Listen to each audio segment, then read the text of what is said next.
നമസ്കാരം, ഞാൻ അഞ്ജു സിംഗ്. ഇന്നത്തെ കൃഷി ചോപ്പാലിൽ നമ്മൾ IPM-നെ കുറിച്ച് സംസാരിക്കും. IPM അതായത് സംയോജിത കീട നിയന്ത്രണത്തെ കുറിച്ച്. ഇവിടെ ചോദ്യങ്ങൾ മാത്രമല്ല, ഉത്തരങ്ങളും പരിഹാരങ്ങളും ഉണ്ടാകും. കരഘോഷത്തോടെ നമുക്ക് പരിപാടി ആരംഭിക്കാം. IPM എന്നത് രാസവസ്തുക്കൾ കുറവ് ഉപയോഗിക്കുന്നതോ അല്ലെങ്കിൽ ഉപയോഗിക്കാത്തതോ ആയ സാങ്കേതിക വിദ്യകൾ ഉപയോഗിക്കുന്ന ഒരു രീതിയാണ്. ഞങ്ങളുടെ വഴികാട്ടികളായ ഞങ്ങളോടൊപ്പമുള്ള അതിഥികളുടെ പാനൽ ഞങ്ങളെ സഹായിക്കുകയും അത് എങ്ങനെ ചെയ്യണമെന്നും എന്ത് ചെയ്യരുതെന്നും വിശദീകരിക്കുകയും ചെയ്യും. അതിനാൽ ഞങ്ങൾ അവരെ ഓരോരുത്തരായി നിങ്ങൾക്ക് പരിചയപ്പെടുത്താം. ഒന്നാമതായി, ന്യൂഡൽഹിയിലെ ICR NRI IPM-ലെ പ്രിൻസിപ്പൽ സയന്റിസ്റ്റ് ഡോക്ടർ അജന്ത ബീരാജിയെ സ്വാഗതം ചെയ്യാൻ ഞാൻ ആഗ്രഹിക്കുന്നു. ഡോക്ടർ ശ്രവൺ മൻഭർ ഹൽദർജി ഞങ്ങളോടൊപ്പമുണ്ട്. വളരെ സ്വാഗതം. Principal scientist ICR NRI IPM, New Delhi. കരിമ്പ് വിളയിൽ IPM സ്വീകരിക്കുന്നതിന്റെ ഗുണങ്ങൾ എന്തൊക്കെയാണെന്ന് താങ്കൾ ഞങ്ങളോട് പറയും. ഡോക്ടർ അനൂപ് കുമാർ ഞങ്ങളോടൊപ്പമുണ്ട്. Senior scientist ICR NRI IPM, New Delhi. നെല്ലിൽ IPM എങ്ങനെ സ്വീകരിക്കാം? രാസവസ്തുക്കളുടെ ഉപയോഗം കുറച്ചുകൊണ്ട് പ്രകൃതിയുടെ അനുഗ്രഹവും പൈതൃകവുമായ IPM സംയോജിത രീതിയിൽ എങ്ങനെ ഉപയോഗിക്കാം? നമ്മളൊരു പുതിയ പാതയിലേക്ക് നീങ്ങാൻ ശ്രമിക്കുന്നു. ഇരുട്ടിൽ നിന്ന് വെളിച്ചത്തിലേക്ക് എങ്ങനെ നീങ്ങാം? പ്രകൃതിയുമായി ബന്ധപ്പെട്ടുകൊണ്ട് നമുക്ക് എങ്ങനെ ഒരു പുതിയ ചിത്രം സൃഷ്ടിക്കാം? നമ്മുടെ ഭാവി തലമുറയ്ക്ക് ശുദ്ധമായ ഭക്ഷണം എങ്ങനെ നൽകാൻ കഴിയും? അവർക്ക് വേണ്ടി നമ്മളൊരു ശ്രമം നടത്തുകയാണ്. മുന്നോട്ട് പോകുന്നതിന് മുമ്പ് അതിനെക്കുറിച്ച് കൂടുതൽ വിശദമായി വിശദീകരിക്കുന്ന ഒരു റിപ്പോർട്ട്. രാസമരുന്നുകളുടെ വിവേചനരഹിതമായ ഉപയോഗം കാരണം വിളകളിൽ വിഷാംശ അവശിഷ്ടങ്ങളുടെ അളവ് നിരന്തരം വർദ്ധിച്ചുകൊണ്ടിരിക്കുകയാണ്. പ്രത്യേകിച്ച് പച്ചക്കറികളിലും പഴങ്ങളിലും ഈ അവശിഷ്ടങ്ങൾ വളരെ കാലം നിലനിൽക്കും. ഈ പഴങ്ങളുടെയും പച്ചക്കറികളുടെയും ഉപഭോഗം മനുഷ്യന്റെ ആരോഗ്യത്തെ ദോഷകരമായി ബാധിക്കുന്നു. വാസ്തവത്തിൽ പല രാസ കീടനാശിനികളും അർബുദകാരികളാണ്. ഇതിനു പുറമെ അവശിഷ്ടങ്ങളുടെ അളവ് കയറ്റുമതിക്ക് നിശ്ചയിച്ചിട്ടുള്ള പരിധി കവിയുന്നു. അത്തരമൊരു സാഹചര്യത്തിൽ വാങ്ങുന്ന രാജ്യം നമ്മുടെ കാർഷിക ഉൽപ്പന്നങ്ങൾ എടുക്കാൻ വിസമ്മതിക്കുന്നു. സ്ഥിതി വിവര കണക്കുകൾ കാണിക്കുന്നത് നെല്ല്, പരുത്തി, പഴങ്ങൾ, പച്ചക്കറികൾ, സുഗന്ധ വ്യഞ്ജനങ്ങൾ, പൂക്കൾ തുടങ്ങിയ വിവിധ വിളകളിൽ പ്രതിവർഷം 67,000 ടൺ കീടനാശിനികൾ പ്രയോഗിക്കുന്നുണ്ടെന്നാണ്. ഇവയുടെ ആകെ മൂല്യം 2,25,000 കോടി രൂപയാണ്. ഈ രീതിയിൽ ഈ കീടനാശിനികൾ വിളകളുടെ വില വർദ്ധിപ്പിക്കുന്നുവെന്ന് നമുക്ക് പറയാം. അതുവഴി കർഷകരുടെ അറ്റാദായം കുറയുന്നു. ഇതിനു പുറമെ രാസമരുന്നുകളും മറ്റ് നിരവധി പ്രശ്നങ്ങൾ സൃഷ്ടിക്കുന്നു. കുറച്ചു സമയത്തിന് ശേഷം ദോഷകരമായ പ്രാണികൾ അവയ്ക്കെതിരെ പ്രതിരോധം വികസിപ്പിക്കുന്നു. ഈ രീതിയിൽ പ്രതിരോധം വികസിപ്പിക്കുന്ന പ്രാണികളിൽ കീടനാശിനികളുടെ സ്വാധീനം വളരെ കുറവാണ്. മറുവശത്ത് ഈ മരുന്നുകൾക്ക് ദോഷകരമായ പ്രാണികളെയും പ്രയോജനകരമായ പ്രാണികളെയും തമ്മിൽ വേർതിരിച്ചറിയാൻ കഴിയില്ല. അവ തളിക്കുമ്പോൾ ദോഷകരമായ പ്രാണികൾ മാത്രമല്ല, മിത്രപ്രാണികളും മരിക്കുന്നു. സംയോജിത കീടനിയന്ത്രണം അതായത് IPM ആണ് ഈ പ്രശ്നങ്ങൾക്കെല്ലാം പരിഹാരം. ഇതിൽ രാസ കീടനാശിനികളുടെ ഉപയോഗം വലിയ അളവിൽ കുറയ്ക്കുന്നു. കൂടാതെ ഈ രീതി പരിസ്ഥിതിക്കും മനുഷ്യന്റെ ആരോഗ്യത്തിനും സുരക്ഷിതമാണെന്ന് കണക്കാക്കപ്പെടുന്നു. വിളഭ്രമണം, ഉപഭോഗം അനുസരിച്ചുള്ള നിയന്ത്രണം, നല്ല വിത്തുകളുടെ തെരഞ്ഞെടുപ്പ്, സസ്യങ്ങൾ തമ്മിലുള്ള ശരിയായ അകലം, ബയോ കൺട്രോളറുടെ സഹായത്തോടെ വിത്തും മണ്ണും ശുദ്ധീകരിക്കൽ, വേപ്പെണ്ണയുടെ ഉപയോഗം, ഫെറമോൺ കെണികൾ, ലൈറ്റ് ട്രാപ്പുകൾ, മഞ്ഞ, നീല, സ്റ്റിക്കി ട്രാപ്പുകൾ എന്നിവ ഉൾപ്പെടുന്ന നിരവധി നടപടികൾ സംയോജിത കീടനിയന്ത്രണത്തിൽ സ്വീകരിക്കുന്നു. രാസനിയന്ത്രണം അവസാന ആശ്രയമായിട്ടാണ് ചെയ്യുന്നത്. കർഷകനെ സാമ്പത്തിക നഷ്ടത്തിൽ നിന്ന് രക്ഷിക്കുക എന്നതിലാണ് ഇതിന്റെ ഉപയോഗം പരിമിതപ്പെടുത്തിയിരിക്കുന്നത്. നമുക്ക് ഡോക്ടർ അജന്തയിൽ നിന്ന് ആരംഭിക്കാം. മാഡം, IPM ഇതിനെ ഞങ്ങൾ ഇന്റഗ്രേറ്റഡ് പെസ്റ്റ് മാനേജ്മെന്റ് എന്ന് വിളിക്കുന്നു.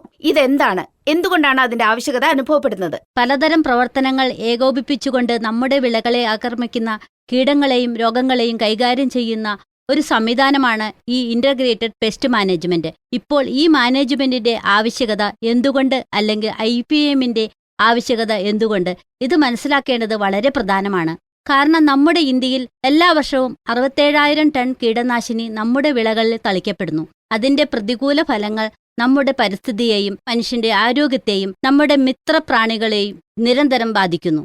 ഇത് നമ്മുടെ മണ്ണിന്റെ ആരോഗ്യത്തെയും വളരെ മോശമായി ബാധിക്കുന്നു. അതിനാൽ സ്ഥിതി വളരെ ആശങ്കാജനകമാണ്. അതിനാൽ സമയബന്ധിതമായ കീടനിയന്ത്രണം സ്വീകരിക്കേണ്ടത് വളരെ പ്രധാനമാണ്. ഡോക്ടർ ഹൽദർജി, ഞാൻ താങ്കളുടെ അടുത്തേക്ക് വരികയാണ്. കരിമ്പ് വളരെ പ്രിയപ്പെട്ട ഒരു വിളയാണ്. നമസ്കാരം കർഷക സഹോദരന്മാരെ. കരിമ്പ് ഇന്ത്യയിലെ ഒരു പ്രധാന വിളയാണെന്നും ഇതിനെ ആക്രമിക്കുന്ന പ്രധാന രോഗങ്ങളും കീടങ്ങളും 3-4 പ്രധാന രോഗങ്ങളായി നിങ്ങൾക്ക് അവയെ കണക്കാക്കാം.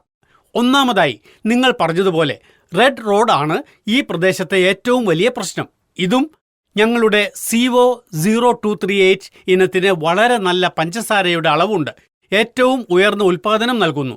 പക്ഷേ റെഡ് റോഡ് ഇതിലെ ഏറ്റവും വലിയ പ്രശ്നങ്ങളിൽ ഒന്നായി മാറിയിരിക്കുന്നു. മറ്റൊന്ന് ടോപ്പ് ബോറർ ആണ്. ഈ പ്രദേശത്തും ഇന്ത്യയിലും ഏറ്റവും കൂടുതൽ പ്രശ്നങ്ങൾ സൃഷ്ടിക്കുന്ന 2 പ്രശ്നങ്ങൾ ആണിവ. അതിനാൽ റെഡ് റോഡിന് ആദ്യം നിങ്ങൾ നിങ്ങളുടെ കരിമ്പ് സെറ്റിന്റെ വിത്ത് ചികിത്സിക്കണം. അതിനു മുമ്പ് നിങ്ങൾ തെരഞ്ഞെടുപ്പ് നടത്തണം. കാരണം റെഡ് റോഡ് രോഗം സെറ്റിൽ നിന്നാണ് വരുന്നത്. സെറ്റിനുള്ളിൽ നിങ്ങൾ കാണുന്ന ചുവന്ന ചെംചീയൽ രോഗം തിരഞ്ഞെടുക്കുമ്പോൾ നിങ്ങളുടെ ഷെയ്ഡുകൾ ശ്രദ്ധിച്ചില്ലെങ്കിൽ ആ രോഗം ഇല്ലാതാകും. അതിനാൽ ഏറ്റവും നല്ല കാര്യം നിങ്ങളുടെ നിലവിലുള്ള നിയന്ത്രണത്തിലൂടെ നിങ്ങളുടെ 50-60% നിയന്ത്രണം ലഭിക്കും എന്നതാണ്. നിങ്ങൾ വിത്ത് സംസ്കരണം ഉപയോഗിച്ച് പരിചരിക്കുകയും കരിമ്പ് സെറ്റുകൾ പരിചരിക്കുകയും ചെയ്താൽ അതിൻ്റെ നിയന്ത്രണം വളരെ എളുപ്പമായിരിക്കും. അതിനു പുറമെ ലക്നൌവിലെ ഇന്ത്യൻ കരിമ്പ് ഗവേഷണ സ്ഥാപനം റെഡ് റോഡിനെ പ്രതിരോധിക്കുന്ന 2 ഇനങ്ങൾ വികസിപ്പിച്ചെടുത്തിട്ടുണ്ട്. അവയുടെ പേരുകൾ സിവോ ലക്നൌ 14201 സിവോ ലക്നൌ 16202 ആണ്. വളരെ നല്ലതാണെന്ന് കണ്ടെത്തിയ 2 ഇനങ്ങളാണിവ. വരും കാലങ്ങളിൽ നിങ്ങൾക്ക് അവ ഉപയോഗിക്കാം. കോയമ്പത്തൂരിൽ ഞങ്ങളുടെ മറ്റൊരു സ്ഥാപനമുണ്ട്. അവർ ഒരു വാക്യൂം മെഷീൻ നിർമ്മിച്ചിട്ടുണ്ട്. അതിൽ നിങ്ങൾ വിത്ത് സംസ്കരണം നടത്തിയാൽ അത് നന്നായി സംസ്കരിക്കപ്പെടും. ഒരു കർഷകന് അത് വാങ്ങാൻ പറ്റുമെന്ന് പറയാനാവില്ല. എന്നാൽ ആ യന്ത്രം കൂട്ടായി വാങ്ങുന്നതിലൂടെ ഒരു കർഷകന് അത് ലഭിക്കും. ഞാൻ ഡോക്ടർ സാഹിബിനോട് കരിമ്പിനെ കുറിച്ചാണ് ചോദിക്കുന്നത്.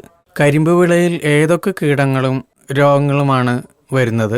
സംയോജിത കീടനിയന്ത്രണം നമുക്ക് എങ്ങനെ പ്രയോജനപ്പെടുത്താം? ഈ പ്രദേശത്ത് 2-3 കീടങ്ങൾ ഉണ്ടെന്നും അവയ്ക്ക് കാരണമായേക്കാവുന്ന കീടങ്ങളെയും രോഗങ്ങളെയും കുറിച്ച് ഞാൻ ഇതിനകം നിങ്ങളോട് പറഞ്ഞിട്ടുണ്ട്. ഇവയാണ് നിങ്ങളുടെ top borer, early shoot borer, internode borer എന്നിവയാണ്. ഇവയാണ് ഏറ്റവും കൂടുതൽ വരുന്ന കീടങ്ങൾ. മറ്റ് 2 രോഗങ്ങൾ റെഡ് റോഡ് എന്നും മറ്റൊന്ന് പോക്ക ബോയിങ് എന്നും അറിയപ്പെടുന്ന റെഡ് റോട്ട് ആണ്. ഇതും ഈ പ്രദേശത്ത് വളർന്നു വരുന്ന ഒരു പ്രശ്നമാണ്. അതിനാൽ അവയെല്ലാം നിയന്ത്രിക്കുക. കാരണം ഇവിടുത്തെ മിക്ക കർഷകരും കൊറോസോൺ ഉപയോഗിക്കുന്നുണ്ടെന്ന് ഞാൻ വാർത്തകളിൽ വായിച്ചിട്ടുണ്ട്. അതിൽ എന്താണ് സംഭവിച്ചത്? ടോപ്പ് ബോറർ പ്രതിരോധശേഷി വികസിപ്പിച്ചെടുത്തിട്ടുണ്ട്. അത് നിയന്ത്രിക്കപ്പെടുന്നില്ല എന്നതാണ്. നിങ്ങൾ 4-5 സ്പ്രേകൾ ചെയ്യുന്നുണ്ടെങ്കിൽ IPM-ൽ ഞങ്ങൾ നിങ്ങളോട് പറയുന്നത് ഇതാണ്: ETL പരിധിക്ക് പുറത്ത് മരുന്ന് ഉപയോഗിക്കേണ്ടി വന്നാലോ അല്ലെങ്കിൽ നിങ്ങളുടെ അണുബാധ വളരെ ഉയർന്നതാണെങ്കിൽ കർഷകൻ തുടക്കം മുതൽ ഇത് കണ്ടിട്ടില്ലെങ്കിൽ അവസാനം നിങ്ങൾക്ക് മരുന്ന് ഉപയോഗിക്കാം. എന്നാൽ അതിനു പുറമെ IPM-ൽ മറ്റ് നിരവധി സംയോജിത കീടനിയന്ത്രണ സംവിധാനങ്ങളുണ്ട്. ഉദാഹരണത്തിന് ടോപ്പ് ബോറർ രോഗത്തിന്റെ കീടങ്ങളുടെ പ്രശ്നം നിങ്ങൾ നേരിടുന്നുണ്ടെങ്കിൽ ഞാൻ നിങ്ങൾക്ക് പറഞ്ഞു തരാം. അതിനാൽ നിങ്ങൾക്ക് ഏറ്റവും പ്രധാനപ്പെട്ട കാര്യം ട്രൈക്കോകാർഡാണ്. ട്രൈക്കോകാർഡ് ഉപയോഗിച്ച് നിങ്ങൾക്ക് ഇത് എളുപ്പത്തിൽ നിയന്ത്രിക്കാൻ കഴിയും. പക്ഷേ നിങ്ങൾ ഇത് വയലിൽ 2-3 തവണ പ്രയോഗിക്കണം. ഒരു കാർഡിൽ ഏകദേശം 20,000 മുട്ടകൾ ഉണ്ടാകും. നിങ്ങളുടെ വയലിൽ 3-4 തവണ നിങ്ങൾ ഇത് ഉപയോഗിക്കണം. അത്തരം ജീവികളെ നിയന്ത്രിക്കുന്നതിന് ജൈവ നിയന്ത്രണം വളരെ നല്ലതാണ്. നെല്ലിൽ നമുക്ക് IPM എങ്ങനെ ഉപയോഗിക്കാം? അവർക്ക് അത് നടപ്പിലാക്കാൻ കഴിയുന്ന ശരിയായ സമയമാണിത്. നെല്ലിനെ കുറിച്ച് പറയുമ്പോൾ നെല്ലിൽ നിങ്ങളുടെ പ്രധാന പ്രശ്നം എന്താണ്? അത് തണ്ടുതുരപ്പനാണോ? ഇത് തണ്ടുതുരപ്പൻ രോഗമാണ് അല്ലേ? നിങ്ങൾക്ക് ബക്കെയിൻ രോഗമുണ്ട്, നിങ്ങൾക്ക് BPH ബ്രൗൺ പ്ലാന്റ് ടോപ്പർ ഉണ്ട്, ധാരാളം പ്രശ്നങ്ങൾ. ഇവ കൂടാതെ നിങ്ങളുടെ കീടനാശിനികൾ വിളയിൽ അവശിഷ്ടങ്ങൾ അവശേഷിപ്പിക്കുന്നു എന്നതാണ് ഒരു വലിയ പ്രശ്നം. നിങ്ങൾ എന്താണ് ചെയ്യേണ്ടത്? നിങ്ങൾ സമഗ്രമായി ആരംഭിക്കണം. മുഴുവൻ വിളയുടെയും ആരോഗ്യം കണക്കിലെടുത്ത് നിങ്ങൾ മണ്ണിൽ നിന്ന് ആരംഭിക്കണം. നിങ്ങൾ ആദ്യം ചെയ്യേണ്ടത് വയലുകളിൽ പച്ചിലവളം പ്രയോഗിക്കുക എന്നതാണ്. ധൈഞ്ച, സുനൈ, മൂങ് എന്നിവ പ്രയോഗിക്കുക. പച്ചിലവളം ഉഴുതുമറിച്ച ശേഷം നിങ്ങൾ നഴ്സറി തയ്യാറാക്കുമ്പോൾ നഴ്സറി ആരോഗ്യകരമായിരിക്കണം. അതിനായി വിത്ത് തെരഞ്ഞെടുക്കൽ. നിങ്ങൾ വിശ്വസനീയമായ ഒരു ഉറവിടത്തിൽ നിന്ന് വിത്തുകൾ എടുത്ത് വിത്തുകൾ സംസ്കരിക്കുന്നു. കാർബൺ ഡൈ ഓക്സൈഡ് ഉപയോഗിച്ചാണ് വിത്ത് സംസ്കരണം നടത്തുന്നത്. നിങ്ങൾ ജൈവ രീതിയിലാണ് വിത്ത് സംസ്കരിക്കുന്നതെങ്കിൽ 1 കിലോ വിത്തിന് 10 ഗ്രാം എന്ന തോതിൽ ട്രൈക്കോഡെർമ ഫംഗസ് ഉപയോഗിച്ച് വിത്തുകൾ സംസ്കരിക്കണം. നിങ്ങൾ തൈകൾ നട്ടുപിടിപ്പിച്ചു. അതിനുശേഷം തൈകൾ പറിച്ചെടുക്കുമ്പോൾ നിങ്ങൾ ശ്രദ്ധിക്കണം. തൈകൾ പറിച്ചെടുക്കുമ്പോൾ പൊട്ടാതിരിക്കാൻ നഴ്സറിയിൽ വെള്ളം നിറയ്ക്കണം. ആ സമയത്ത് ചെടികൾ പറിച്ചെടുക്കപ്പെടും, പക്ഷേ വേരുകൾ പൊട്ടുകയില്ല. വേരുകൾ പൊട്ടിയാൽ രോഗം കൂടുതൽ ഗുരുതരമാകും.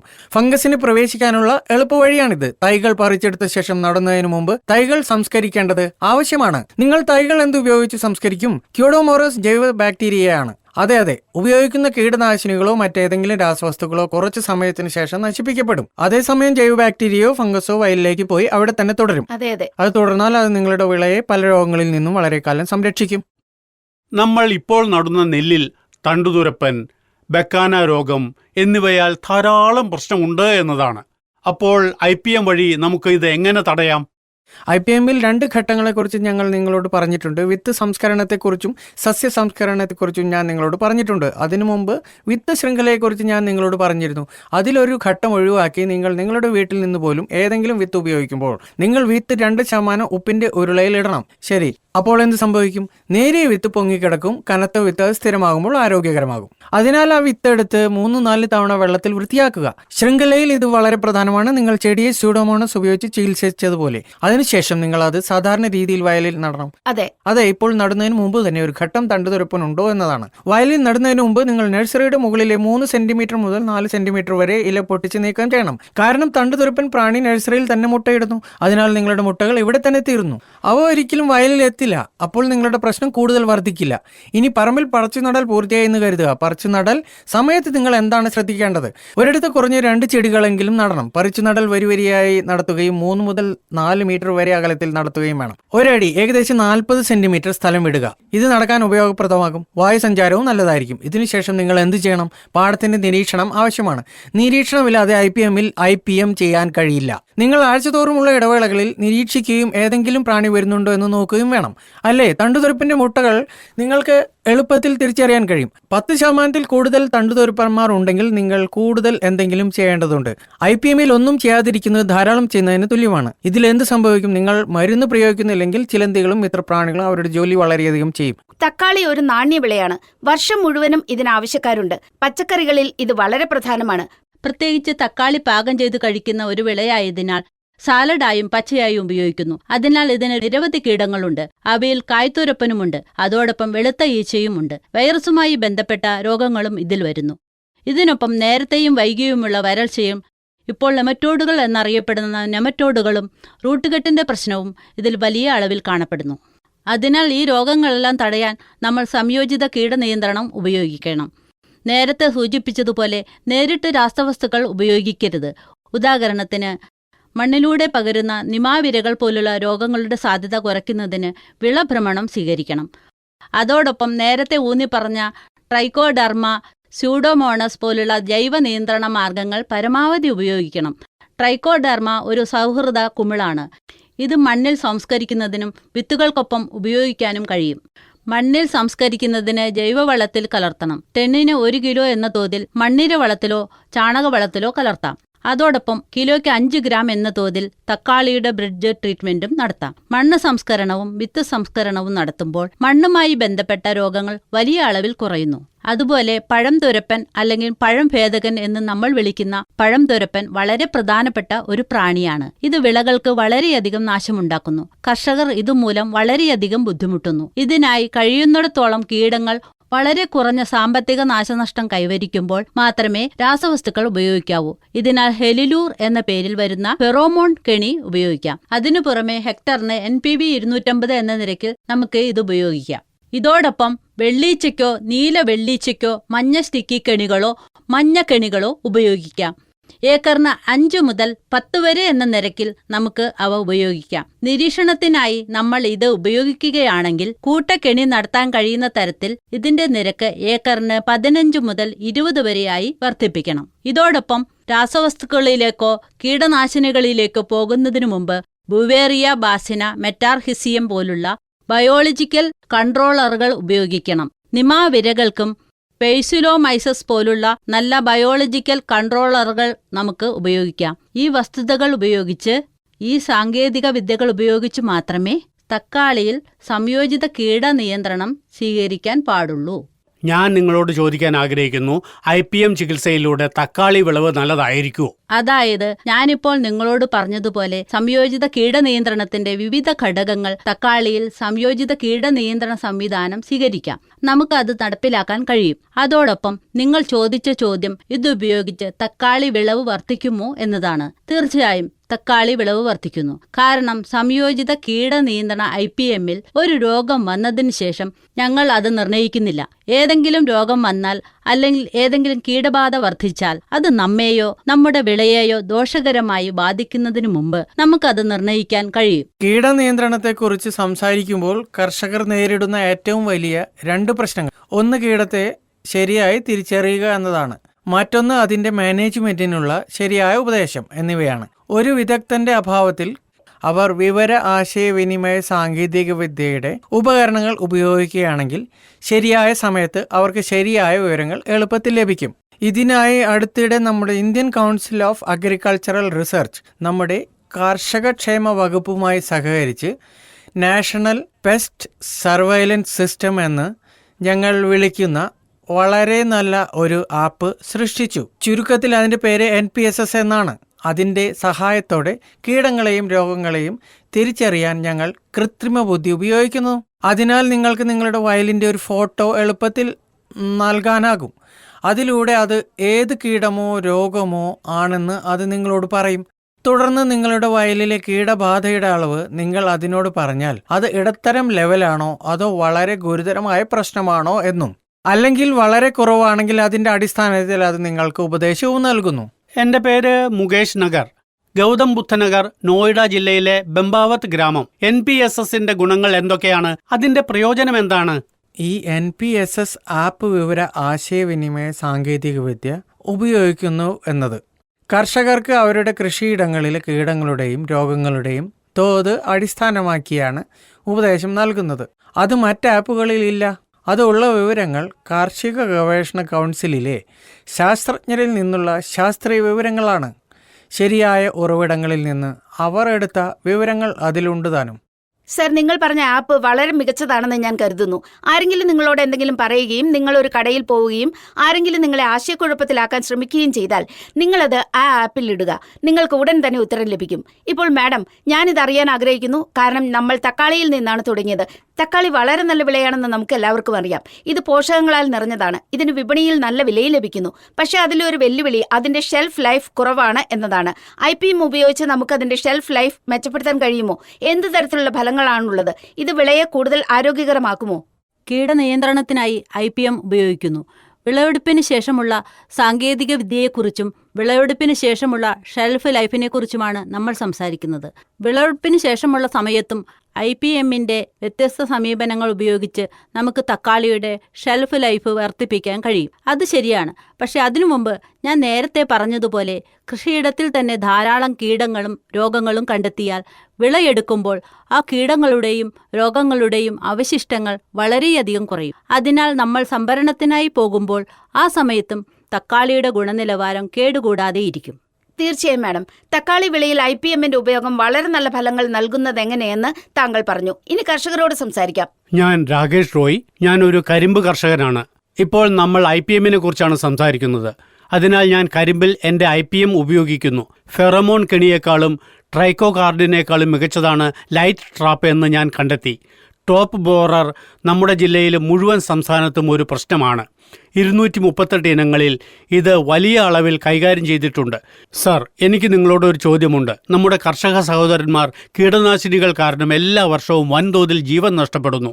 അവർ കടയുടമകളുടെ അടുത്തേക്ക് പോകുന്നു. അവർ സ്പ്രേ ചെയ്യാനോ തരികളിടാനോ ഭാരമുള്ള മരുന്നുകൾ നൽകുന്നു. അവയിൽ പലതും വയലുകളിൽ നശിക്കുന്നു. അതിനാൽ കർഷകർക്ക് എന്ത് മുൻകരുതലുകൾ എടുക്കണമെന്നും എന്തെല്ലാം ശ്രദ്ധിക്കണമെന്നും പറഞ്ഞു തരിക. നോക്കൂ, നിങ്ങൾ വളരെ നല്ല ഒരു ചോദ്യമാണ് ചോദിച്ചത്. നിങ്ങൾ നിങ്ങളുടെ അനുഭവം പറയുകയും ചെയ്തു. ഇത് നിങ്ങൾ പറയുന്ന സംയോജിത കീടനിയന്ത്രണത്തിൻ്റെ ഒരു സാങ്കേതികത കൂടിയാണ്. അതിനാൽ ഇതിൻ്റെ ഉപയോഗത്തിൽ നിന്ന് നിങ്ങൾക്ക് ധാരാളം നേട്ടങ്ങൾ ലഭിച്ചുവെന്ന് നിങ്ങൾ തന്നെ പറഞ്ഞു. അതിനാൽ സംയോജിത കീടനിയന്ത്രണത്തിൻ്റെ വിവിധ സാങ്കേതിക വിദ്യകൾ ഉപയോഗിക്കുകയാണെങ്കിൽ എല്ലാ കർഷകർക്കും ഇത് വളരെ നല്ല വിവരമാണ്. അതിനാൽ ഇത് ചെയ്യുന്നതിലൂടെ നമ്മുടെ മണ്ണിനെ വിഷത്തിൽ നിന്ന് രക്ഷിക്കുക മാത്രമല്ല പരിസ്ഥിതിയെയും ആരോഗ്യത്തെയും സംരക്ഷിക്കുകയും ചെയ്യും. അതുകൊണ്ട് ഇത് വളരെ എളുപ്പമുള്ള ഒരു സാങ്കേതികതയാണ്. ഫെറോമോൺ കെണിയായാലും മഞ്ഞ സ്റ്റിക്കി ട്രാപ്പ് ആയാലും മറ്റേതെങ്കിലും കെണിയായാലും കീടങ്ങളെ നിരീക്ഷിക്കാനും കൈകാര്യം ചെയ്യാനും കഴിയും. നിങ്ങൾ പറഞ്ഞതുപോലെ കീടനാശിനി വ്യാപാരികളുടെ അടുത്തേക്ക് പോകുമ്പോൾ അത് മിശ്രിതമോ മറ്റ് തെറ്റായ കീടനാശിനികളോ ആണ് പറയുന്നത്. അതിനാൽ നമ്മൾ വിവര ആശയവിനിമയ സാങ്കേതിക സംവിധാനം ഉപയോഗിക്കുകയാണെങ്കിൽ സംയോജിത കീടനാശിനി മാനേജ്മെന്റിനായി ശാസ്ത്രജ്ഞർ സൃഷ്ടിച്ച ഉപകരണങ്ങൾ, അത് കിസാൻ, പ്ലാന്റിക്സിന്റെ ആപ്പ് അല്ലെങ്കിൽ ഞാൻ ഇപ്പോൾ സൂചിപ്പിച്ച ഞങ്ങളുടെ NPSS എന്നിവ ആകട്ടെ, നിങ്ങൾ ഈ ആപ്പുകൾ ഉപയോഗിക്കുകയാണെങ്കിൽ കീടനാശിനി വ്യാപാരി നിങ്ങൾക്ക് നൽകുന്ന തെറ്റായ വിവരങ്ങൾ ഒഴിവാക്കാൻ നിങ്ങൾക്ക് കഴിയും. കാരണം ഈ ആപ്പുകൾ വഴി നിങ്ങൾക്ക് കീടനാശിനി വ്യാപാരി നൽകിയ തെറ്റായ വിവരങ്ങൾ പരിശോധിക്കാൻ കഴിയും. ഞാൻ സുനിത പാണ്ഡേജിയോട് സംസാരിക്കാൻ ആഗ്രഹിക്കുന്നു. നമ്മൾ നാഷണൽ കീട നിരീക്ഷണ സംവിധാനം NPSS കുറിച്ചാണ് സംസാരിക്കുന്നത്. നാഷണൽ കീട നിരീക്ഷണ സംവിധാനമുണ്ട്. ഇതിൽ പലപ്പോഴും സംഭവിച്ചിരുന്നത് നമ്മുടെ എല്ലാ കർഷക സഹോദരന്മാരും വയലിൽ പോയി ഏതെങ്കിലും പ്രാണിയെ കണ്ടാൽ അവർ നേരിട്ട് കീടനാശിനി വ്യാപാരിയുടെ അടുത്തേക്ക് പോകുകയും നിങ്ങൾക്ക് എന്ത് മരുന്ന് നൽകിയാലും ഏത് മരുന്നാണ് ഫലപ്രദമെന്ന് നിങ്ങൾക്കറിയാത്തതിനാൽ നിങ്ങൾ അത് ഉപയോഗിക്കുകയും ചെയ്തു. ഒരു മരുന്ന് എത്ര അളവിൽ ഉപയോഗിക്കണം, അളവ് എന്തായിരിക്കണം? അപ്പോൾ സംഭവിക്കുന്നത്, നിങ്ങൾക്കൊരു ആപ്പ് ഉണ്ടെങ്കിൽ നിങ്ങൾ അത് ഡൗൺലോഡ് ചെയ്ത് കഴിഞ്ഞാൽ ആ കിറ്റിന്റെ ഫോട്ടോയിൽ നിങ്ങൾ ക്ലിക്ക് ചെയ്യും. ഫോട്ടോയിൽ ക്ലിക്ക് ചെയ്ത് കഴിഞ്ഞാൽ അത് ഏത് കിറ്റാണെന്ന് നിങ്ങൾക്ക് മനസ്സിലാകും. ഇത് യഥാർത്ഥ സമയമാണ്. തീർച്ചയായും അതെ, ഇത് യഥാർത്ഥ സമയമാണ്. നിങ്ങൾ അതിൽ ഏത് കീടമാണെന്ന് ഇടുക. ആ കീടത്തിന്റെ അളവ് കുറഞ്ഞതോ ഇടത്തരമോ കഠിനമോ ആകട്ടെ, നിങ്ങൾ അതിലിടുന്നത് കാണും. അതനുസരിച്ച് നിങ്ങൾക്ക് ഒരു ഉപദേശം ലഭിക്കും. അതിലെ ഏറ്റവും വലിയ നല്ല കാര്യം, അതിൽ രജിസ്റ്റർ ചെയ്തിരിക്കുന്ന കീടനാശിനി കേന്ദ്ര കീടനാശിനി ബോർഡും രജിസ്ട്രേഷൻ കമ്മിറ്റിയും അംഗീകരിച്ചതാണ് എന്നതാണ്. അതിനാൽ നിങ്ങൾ അത് ശുപാർശ ചെയ്യണം. ഞങ്ങളുടെ ഈ ആപ്പ് 65 വിളകളെയും 901 കീടങ്ങളെയും രോഗങ്ങളെയും 173 പോഷകങ്ങളെയും കുറിച്ചുള്ള വിവരങ്ങൾ നൽകുന്നു. തീർച്ചയായും മാഡം, താങ്കൾ പറഞ്ഞതുപോലെ ഇപ്പോൾ തത്സമയമാണെന്ന് നിങ്ങൾക്ക് ഒരു ചിത്രം അപ്ലോഡ് ചെയ്യാൻ കഴിയും. നിങ്ങൾക്ക് പരിഹാരം ലഭിക്കും. അപ്പോൾ ഈ സിസ്റ്റം, ഈ മുഴുവൻ ആപ്പും കാരണം ധാരാളം കർഷകർ ഇതിൽ ചേരുകയാണെങ്കിൽ ഇത് ഏതെങ്കിലും വിധത്തിൽ നമ്മുടെ മറ്റു പദ്ധതികളുമായി ബന്ധിപ്പിച്ചിട്ടുണ്ടോ? ഞാൻ വിള ഇൻഷുറൻസ് പദ്ധതിയെക്കുറിച്ച് പറഞ്ഞാലും ഇല്ലെങ്കിലും, കാരണം അതിൽ പലപ്പോഴും രോഗങ്ങൾ കാരണം വിളകൾ നശിക്കുന്നത് നമ്മൾ കാണുന്നു. അതിനാൽ ഏതെങ്കിലും വിധത്തിൽ ഇതുമായി എന്തെങ്കിലും ബന്ധമുണ്ടോ? കർഷകരും ഇതിനെക്കുറിച്ച് ആശങ്കാകുലരാണെന്ന് ഞാൻ കരുതുന്നു. തീർച്ചയായും നമ്മുടെ കർഷകർക്കും ഇതിൽ എങ്ങനെ പങ്കെടുക്കാമെന്ന് നോക്കൂ. നിങ്ങൾ വയലിൽ പോയി ഒരു കീടത്തെ കാണുമ്പോൾ നിങ്ങൾ അവിടെ പോയി അത് ഗുണപരമായ മാതൃകയിൽ നൽകുക. അപ്പോൾ വെബ് പോർട്ടൽ പരിശോധിക്കുന്ന ഞങ്ങളുടെ വിദഗ്ധർ അവിടെ ഇരിപ്പുണ്ട്. അതിനാൽ ഈ കീടം ഇവിടെ ബാധിച്ചിട്ടുണ്ടെന്ന് അവർ ഉടൻ മനസ്സിലാക്കുന്നു. അതിനാൽ ഞങ്ങളുടെ കൃഷി വിപുലീകരണ ഓഫീസർമാരും സംസ്ഥാന വകുപ്പിലെ ഉദ്യോഗസ്ഥരും ഞങ്ങളുടെ CIPMC സ്കൗട്ടുകളും ഉടൻ പോയി ഉപദേശങ്ങൾ നൽകും. മുമ്പ് ഒരു ഉപദേശം നൽകാൻ 10 അല്ലെങ്കിൽ 15 ദിവസം എടുക്കുമായിരുന്നു. എന്നാൽ ഇന്ന് ഞങ്ങളുടെ വിദഗ്ധർ ഇരുന്ന് ഉടനടി ഉപദേശങ്ങൾ നൽകും. ഒരു തരത്തിൽ പറഞ്ഞാൽ ഈ ആപ്പ് വഴി കർഷകർക്ക് അവരുടെ പ്രശ്നങ്ങൾക്ക് തത്സമയ പരിഹാരം ലഭിക്കും. അതായത് നിങ്ങൾ ടൈപ്പ് ചെയ്യുമ്പോൾ തന്നെ ഉത്തരം ലഭിക്കും. ബുലന്ദ്ശഹറിൽ, പ്രത്യേകിച്ച് സിയാന ബ്ലോക്കിൽ 80% തോട്ടങ്ങളാണുള്ളത്. തോട്ടങ്ങളെക്കുറിച്ചും രോഗങ്ങളെക്കുറിച്ചും അവ എങ്ങനെ തടയാമെന്നും താങ്കൾ ഞങ്ങളോട് പറയണമെന്ന് ഞങ്ങൾ ആഗ്രഹിക്കുന്നു. പഴയീച്ച എന്നറിയപ്പെടുന്ന പഴയീച്ചയുടെ പ്രശ്നം ദിനം പ്രതി വർദ്ധിച്ചു വരികയാണ് എന്ന് ഞാൻ നിങ്ങളോട് പറയാൻ ആഗ്രഹിക്കുന്നു. ഇതിന് പിന്നിൽ നിരവധി കാരണങ്ങളുണ്ട്.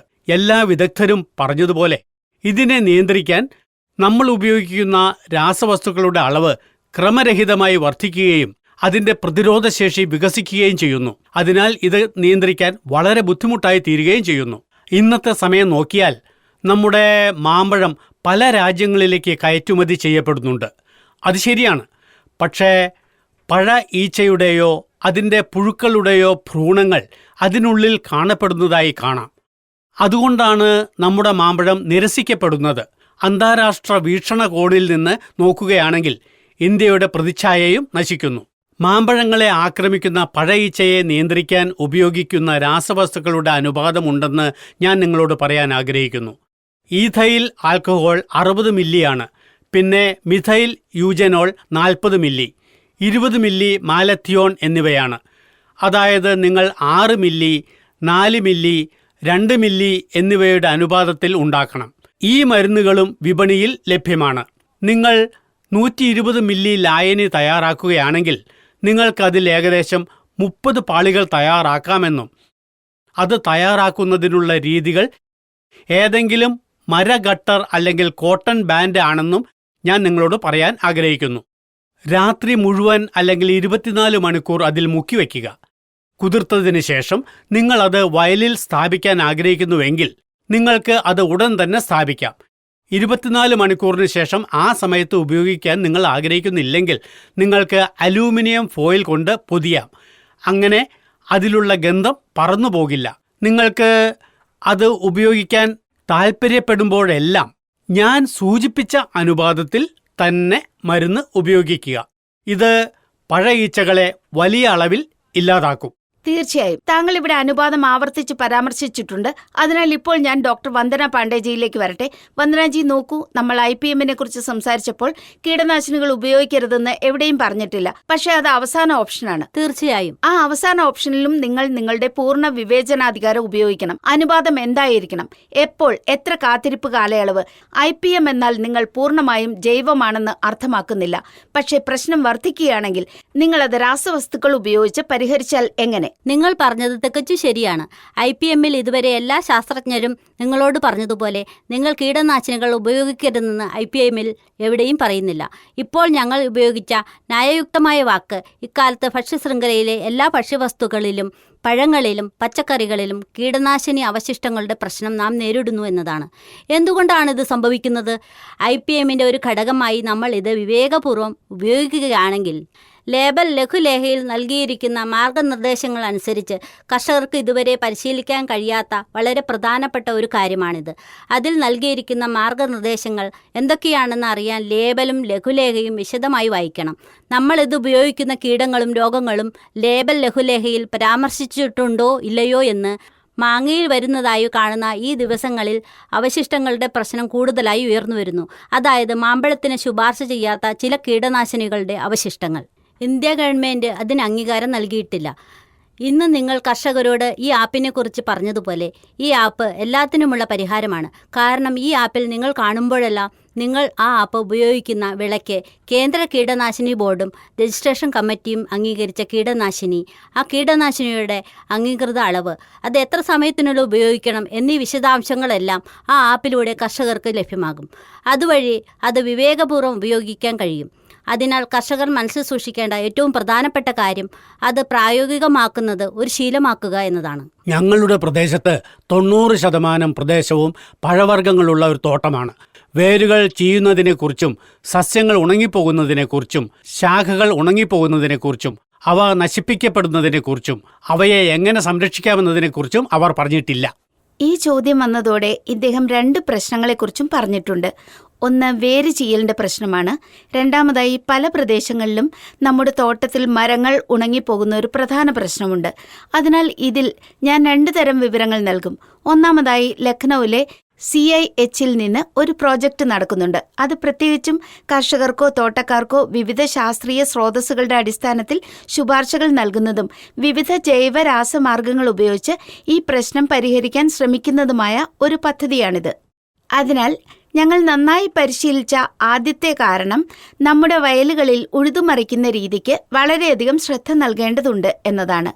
കാരണം നമ്മുടെ വേരുകൾക്ക് എന്ത് കേടുപാടുകൾ സംഭവിച്ചാലും, പ്രത്യേകിച്ച് നമ്മുടെ ഉഴുതുമറിക്കുന്ന രീതികൾ, അതിൽ ആഴത്തിൽ ഉഴുതുമറിക്കുന്നത് ഒഴിവാക്കുക.